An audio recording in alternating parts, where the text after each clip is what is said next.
On March 20th, 1852, Harriet Beecher Stowe wrote a novel entitled Uncle Tom's Cabin. Harriet Beecher Stowe's goal in writing Uncle Tom's Cabin was to humanize enslaved people, to really make their life struggle understood by her white audience.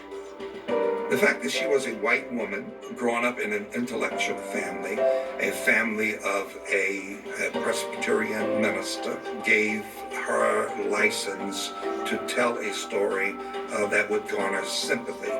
And what she wanted to do was to give life to a collection of stories that were these freedom narratives. Uncle Tom's Cabin was an immediate success. It sold over 10,000 copies its first week and went on to sell over 1 million copies its first year in print. So Harriet Beecher Stowe's book was like the social media of her time. It was the television of her time. It was the great exposure of man's inhumanity to man. By the end of the century, it was the best-selling book in the world aside from the Bible. Uncle Tom's Cabin really galvanized the anti-slavery and abolition movement in the United States before the Civil War. It caused a debate and discussion, both in the North and the South, particularly in New England, about the plight of slavery and the inhumanity of slavery. The novel really got people talking, and some people even credit Uncle Tom's Cabin with getting Lincoln elected. When Stowe met the president, he supposedly said, "So you're the little lady who wrote the book who started this great war." It not only balloons up in sales, but there's also a negative reaction to it. They really took Stowe's novel and went with the opposite viewpoint. Copyright law in the United States was very lax at the time, and there were stage productions that used the exact same title, and there was nothing that Stowe could do about it. These blackface plays really transformed the character of Uncle Tom from this strong, noble, faithful man into this old, exaggerated, subservient slave.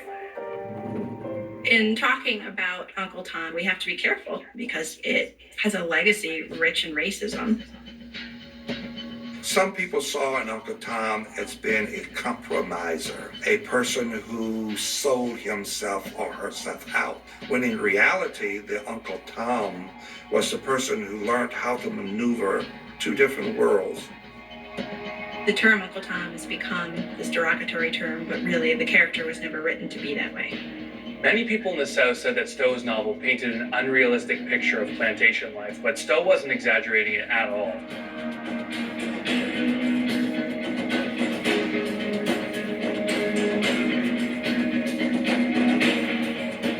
Harriet Beecher Stowe pushed back by publishing a giant book of all her sources called The Key to Uncle Tom's Cabin. On page 26 and 27, she talks about Josiah Henson as one of the enslaved men who forms the basis for the character of Uncle Tom.